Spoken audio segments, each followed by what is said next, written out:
Mr. Speaker,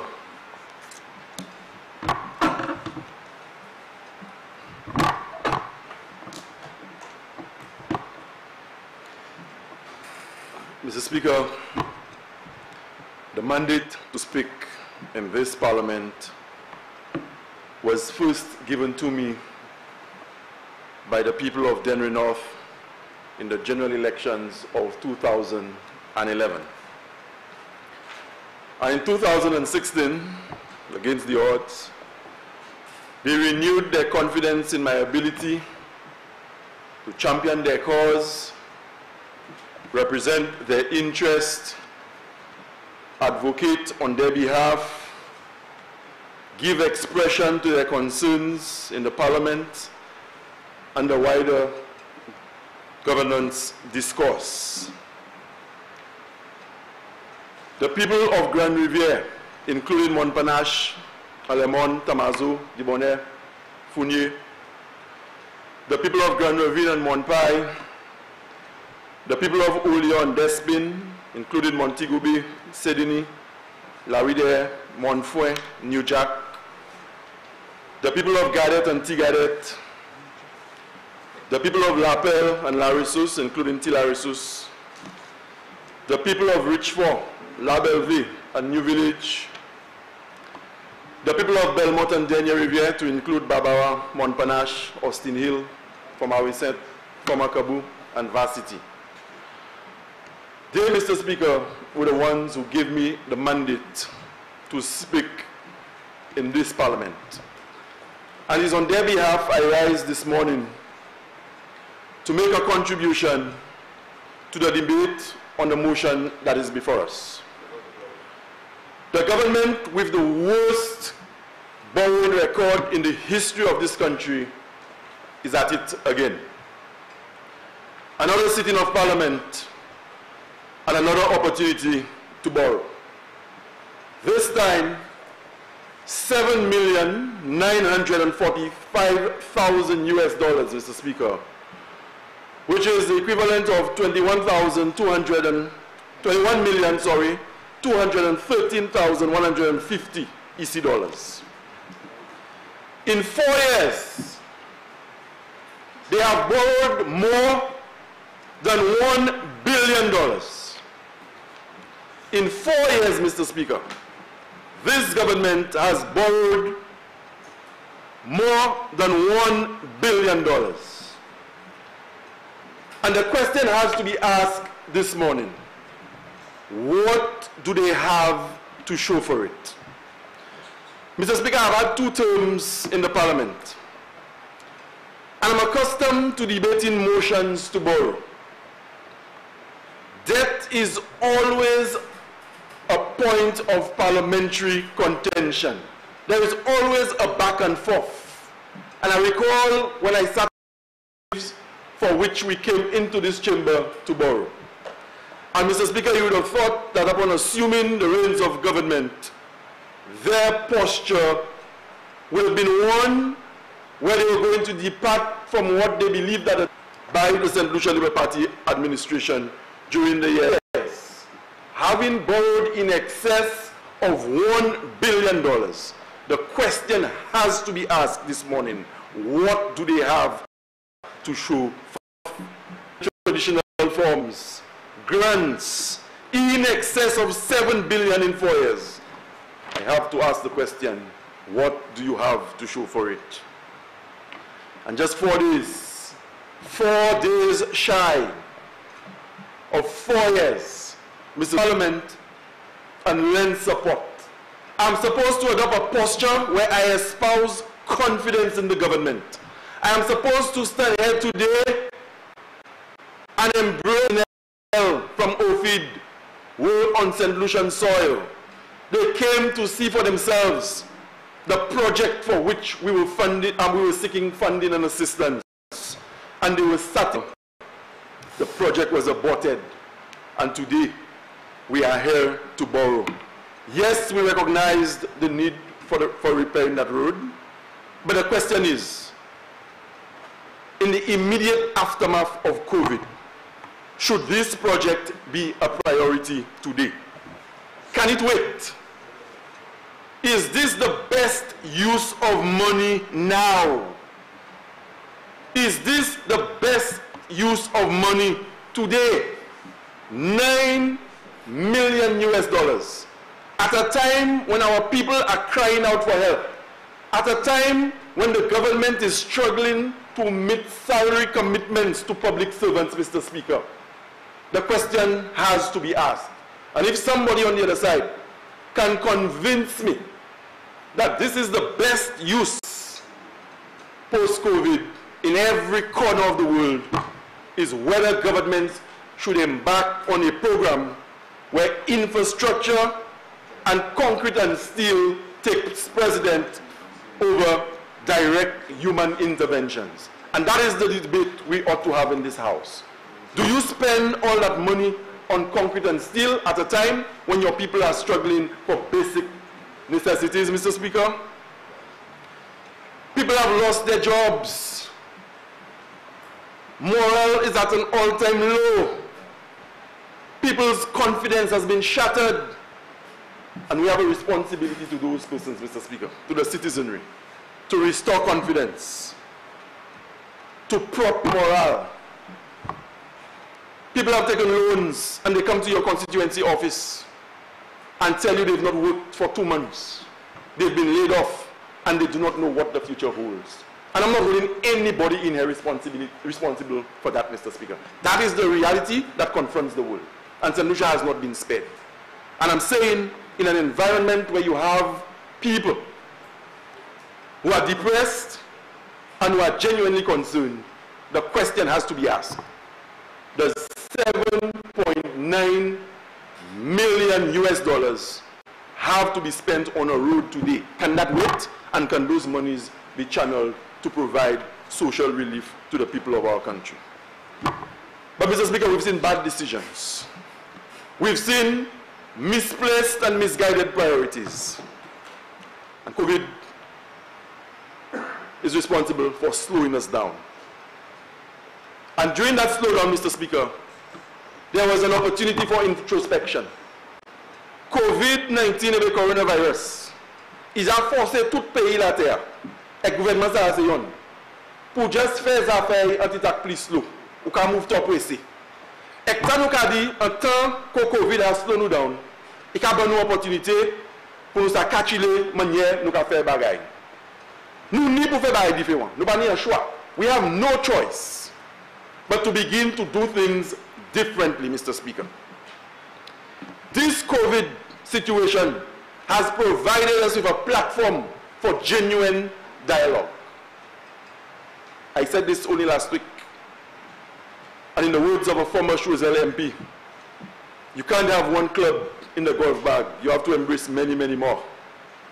All ideas have to contend. Our suggestions have to be respected and they have to be valued for what they are. We all come here from mandate from our constituencies. All of us. We are speaking on behalf of our people. Nothing that is said here, Mr. Speaker, is meant to be personal. But these are genuine and sincere concerns. Today, Tuesday, the 2nd of June, 2020, when the world is still stumbling, trying to get on its feet, and when individual countries, Mr. Speaker, are still flat on the ground and don't know how they're going to stand up, I am asking on behalf of the people of Denrenough, $7.9 million US. Should that go into a road today? Or should that go in the form of support for a lot of people in this country who are disenfranchised, who have been disenfranchised as a result of COVID? Mr. Speaker, I would have had no hesitation this morning. I would have been more comfortable had the Minister for Finance come to seek approval to borrow $7,945,000 US for the reinstatement of the laptop program. And you know why? Because of the disruption I mentioned earlier, Mr. Speaker, our children are at the center of it. A laptop computer is an instructional tool today. And across the world, children have to receive the tuition from the comfort of their homes.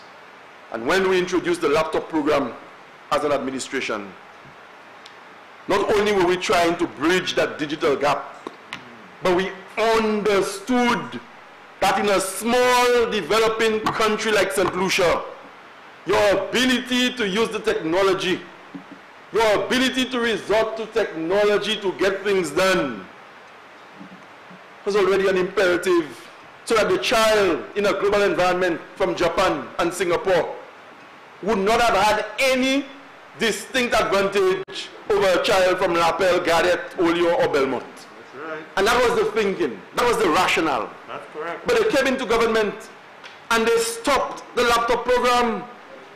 And to be fair to them, Mr. Speaker, they did not know we were going to have COVID and that our children would not have been able to report to schools.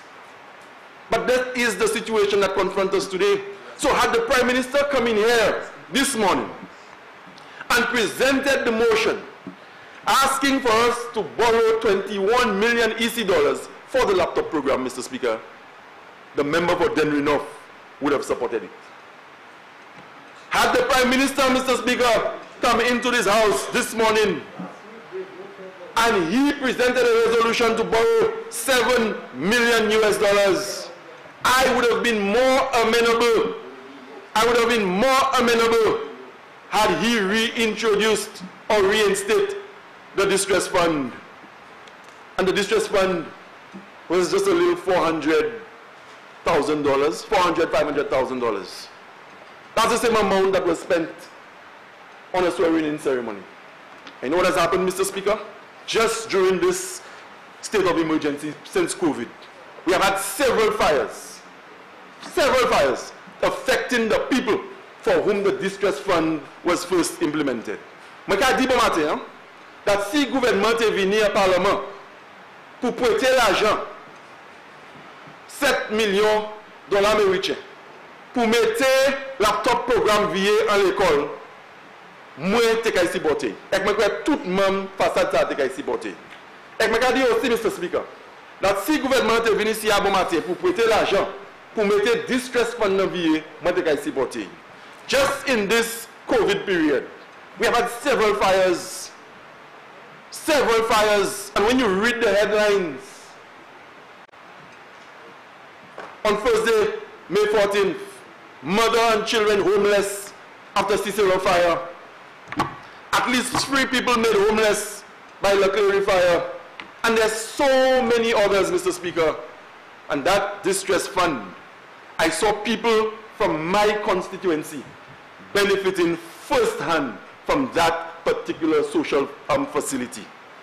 Mr. Speaker, I've given the story of a gentleman in my constituency called Shat, William O'Culey, when his house was gutted and burnt to the ground.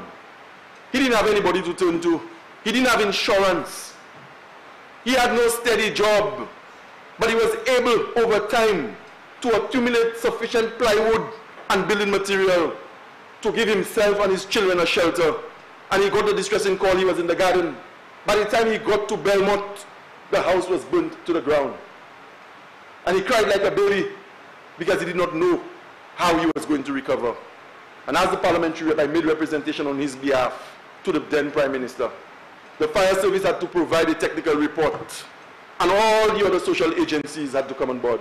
And today, thanks to the distress fund, he has a roof on his head. And for every single member of Parliament, between the period 2011 to 2016, who was confronted by situations like the one I just described, their constituents, and indirectly they benefited from the distress fund. So I'm saying, Mr. Speaker, that this 7 million US that we are borrowing for the Millennium Highway, had it been for the distress fund, I would have supported it. I would have supported it. Mr. Speaker, if the Minister for Finance, notwithstanding the concerns I've expressed about the borrowing, had come to this house this morning seeking approval of Parliament for 7.9 million US to strengthen the banana management unit under the Ministry of Agriculture, I would have supported it. If the money was being borrowed this morning, Mr. Speaker, to hire a crop protection officer so that when our fruits have been cultivated here, packaged, transported to Barbados, they would not have been rejected, I would have supported money for this. And I'm saying, Mr. Speaker, that the Millennium Highway, as it is in a chronic state of disrepair. It has been the subject of laughter. It has been a subject in theatrical presentations.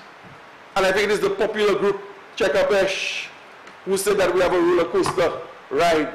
You just have to drive on the Millennium Highway.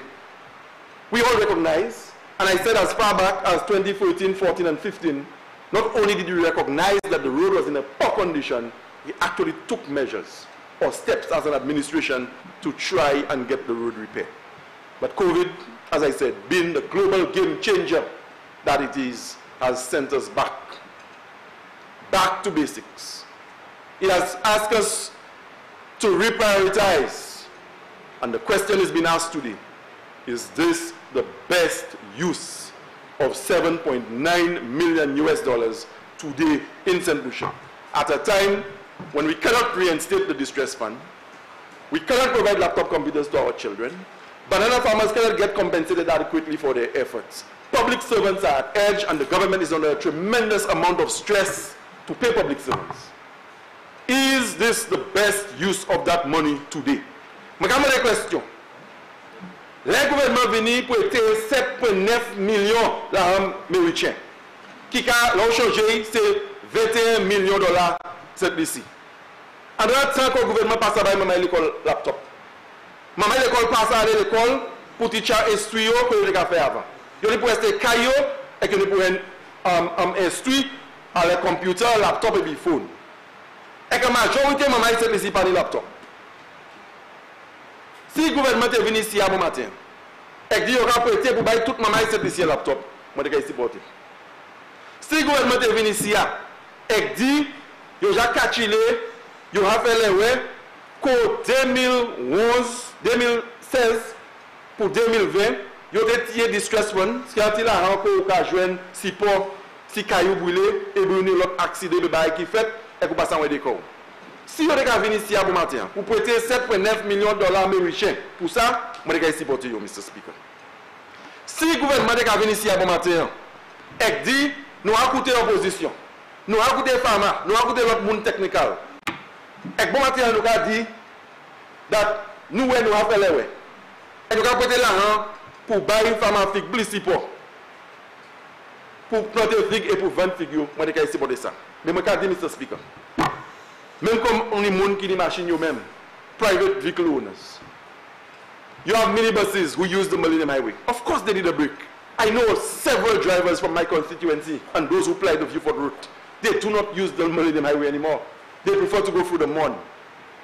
They prefer to go through the Mon. And that is consistent with what the leader of the opposition said, and I reiterated. That the road is in an advanced state of disrepair. But nobody knew COVID was coming. We did not see it on the horizon. It came like a thief in the night. And it is forcing us to rethink how we do things moving forward. And this can never be a priority. In as much as I empathize with the bus drivers, the private users of this road, the question has to be asked, is this the best way to use that money today? Mr. Speaker, I cannot go to my constituency this evening and tell my constituents of S.L.P that $9 million or $7 million US dollars has been borrowed, and as a consequence of that, your road will be fixed. I cannot go to Oleon and Garrett and tell the elderly lady that she will no longer have to walk to the Gap to get a shuttle to go to the Richmond Health Center because the Larissos Health Center will be reinstated. I can't, Mr. Speaker. I can't. And that is why I mentioned earlier. Gouvernement n'est pas faire une décision. Est-ce que ça c'est plus bon l'air pour dépenser l'argent en l'air concret et style, ou est-ce que ça c'est en l'air qu'on supposé dépenser l'argent en ça nous a créé the provision of social services? Mais ça c'est un gouvernement nous qui met des affaires cheval à sous affaires moun. And I was in Viewford on October the 19th, 2019. Skyless Cargo, a McDonnell Douglas MD-11 aircraft.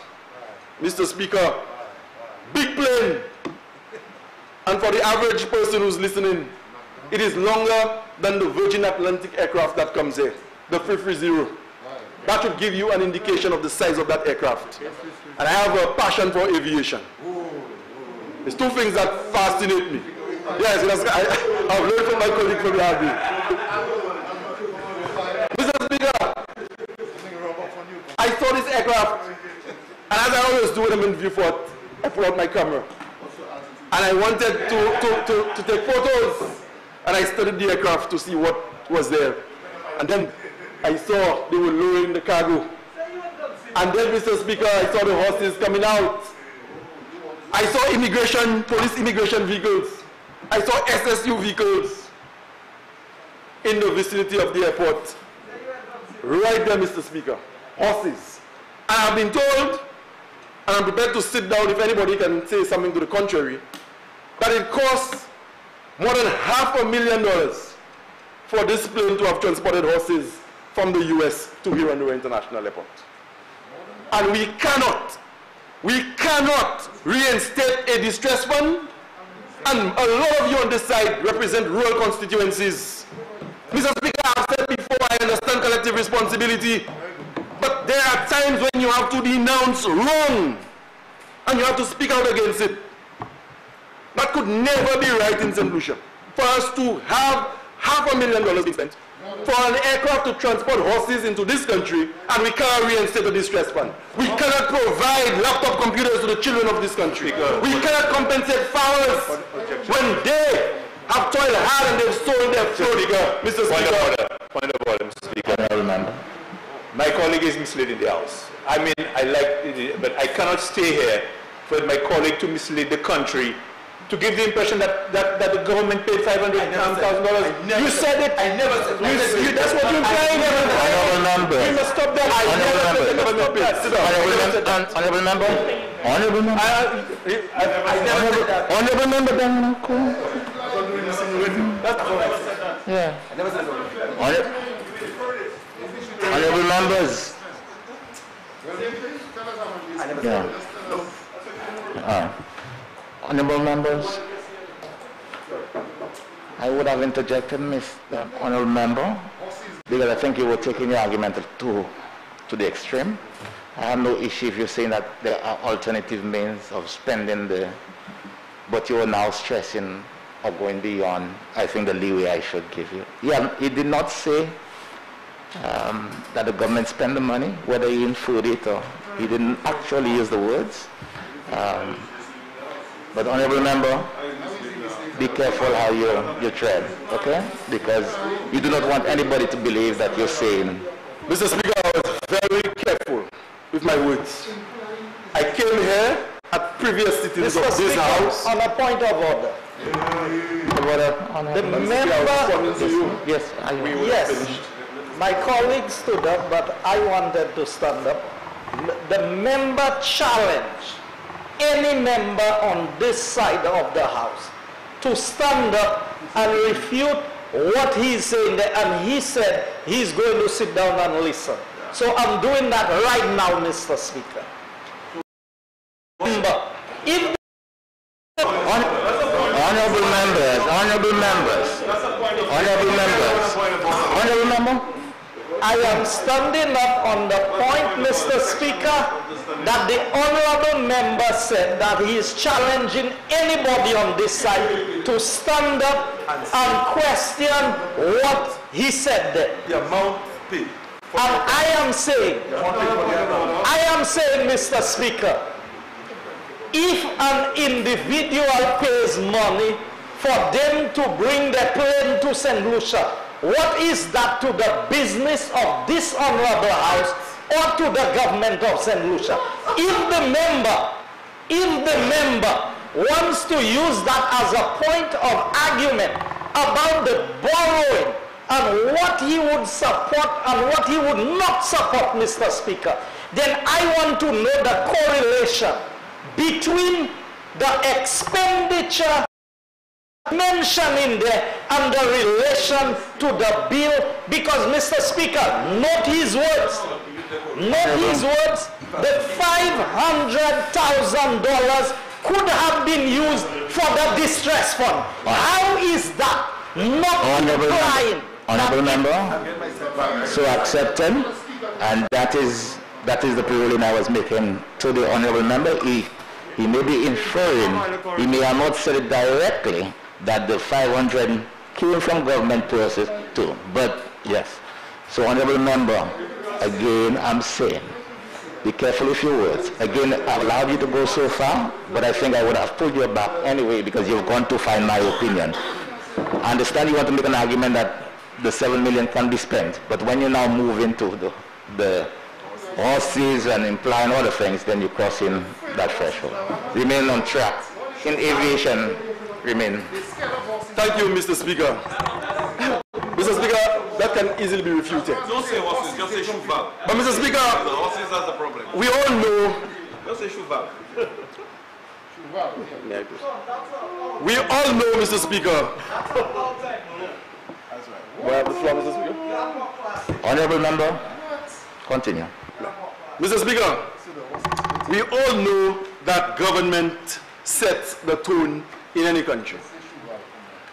And I'm saying here this morning, as I will say anywhere else, once I am speaking on behalf of the people of Denver North, that in a country where $500,000 is being spent on the transportation of horses, Mr. Speaker, from the United States, from the US to Hiranura, I'm saying at the time when this is being done, the wrong signal is being sent. and given a police guard. The wrong signal is being spent. They give them a And I said, Mr. Speaker, in my preamble, that this is a government of misguided priorities.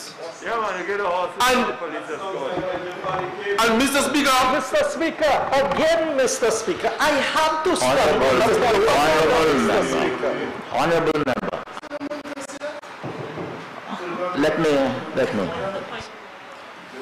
Honorable member, continue. I'm monitoring what you say. thank you. But, Mr. Speaker, you have to have my point of order, Mr. Speaker. If it is on the same point about the horses and the 500 million, I am handling this one. Yes. Continue, honorable member. Thank you, Mr. Speaker. Mr. Speaker, je vais dire that gouvernement Sarah Jamouche nous en tant qu'il passé pour débuter venir en office. Il panique par des igouettes. Et c'est pour raison ça la bon matin. Je ne suis pas confortable qu'à venir ici et puis qu'à supporter l'émotion que le gouvernement voulait prêter 7 millions l'argent américain pour faire chimie. Je vais dire là, plusieurs exemples. Depuis que le gouvernement venu au pouvoir, côté gouvernement Jamouche, il n'y a pas qu'à faire ça ici posé faire. Et moi, il y a des difficultés avec ça. Et moi aussi, dit Mr. Speaker, dans l'air où on est dans un pays, et moi, je ne jamais dit que c'est le gouvernement qui fait. Là où on est dans un pays, qu'on a une manière cheval tapé traité, ou pas de confiance dans là où on vient ici, et qu'on a une motion comme ça, on peut supporter. Parce que je ne pas ça à la constituency, et puis, mucho je de nous, qui manière ça a bénéfice pour vous. And that is my argument, Mr. Speaker.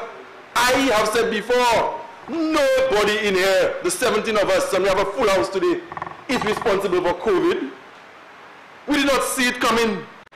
I'm not even sure we have an appreciation of the impact of COVID. And all I'm saying is that with the little resources that are available to us, whether it's by way of cash flow or our ability to borrow, we have to rethink. We have to objectively engage people on how that money is supposed to be spent. And that is the crux of my argument this morning.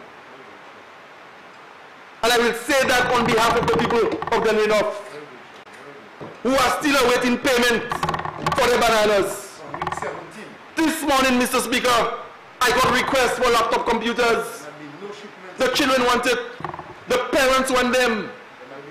And I can't come here and say that instead of spending the money on the road, which I admit is in a bad condition, that we perhaps can consider laptop. That is not a valid argument.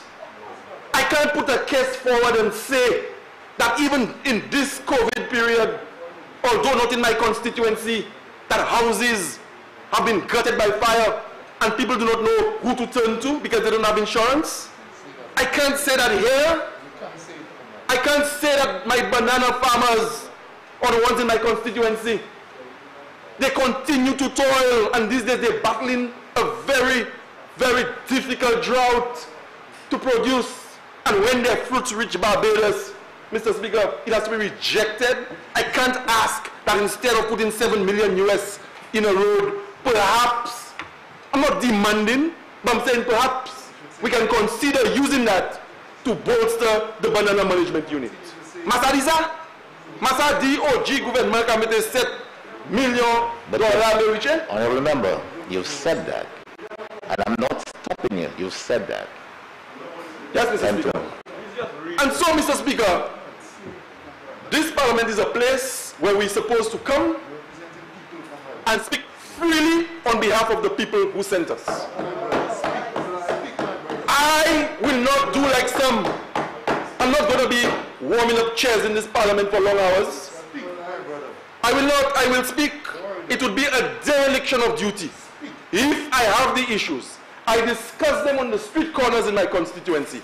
I discuss them on constituency day. I discuss them when I meet my people at the bakery and elsewhere, and then come here, Mr. Speaker, and just take an overdose of Mumu tablet and don't speak. I'm speaking. I'm speaking. And I will not be silenced, Mr. Speaker. I will speak within the confines of the standing orders and I will make my point. So, Mr. Speaker, I'm saying that with the Millennium Highway and the West Coast Road, the arrangement was already there. The government did not honor what they found when they came into office. The arrangement that we had with OFID, they suspended the project. And today, amidst COVID, when the Prime Minister has engaged almost every civil society organization, trade unions, churches, whoever, to try and get them to understand the impact of COVID. And Mr. Speaker, as I've said, COVID exacerbated what was already a bad situation. But whether you were well placed prior to COVID, or you were not on solid grounds, as was the case with us in St. Lucia, it has made the situation worse. And I'm not going to fault the Prime Minister or anybody for that. All I'm saying is that the government must make provisions for expression of alternative points of view to what they bring here and what they're proposing. And our position is not predicated on malice. We want to see St. Lucia do well. But some persons believe that once you come here and you have a position that is contrary to what they are advocating, you are not for the good of this country. That is not consistent, Mr. Speaker, with progressive thinking. And so, Mr. Speaker, I am saying, yes, the road is in a chronic state of disrepair. The Millennium Highway has been so for a while. And I, like a lot of St. Lucians, Mr. Speaker, want to see that road get some attention. But I'm only saying, Mr. Speaker, and asking the question, is that really a priority today? Can that wait? Can we put the money, I have to repeat it for repetition for emphasis. Can, Mr. Speaker, that money be put to help families that have been displaced and affected by COVID? Can it, Mr. Speaker? This is my argument. And so, Mr. Speaker, I'm saying on behalf of the people of Denry North that I am not convinced, in as much as I understand the need for the repairs, that this is the best time to put $7.9 million US into the rehabilitation of this road. If I can be convinced otherwise, Mr. Speaker, so be it. But as it stands, and given the information that I have, the dynamics that I confront every day on the ground in my constituency and elsewhere in this country, I'm asking, Mr. Speaker, perhaps the government can reconsider the timing of this project. Thank you, Mr. Speaker.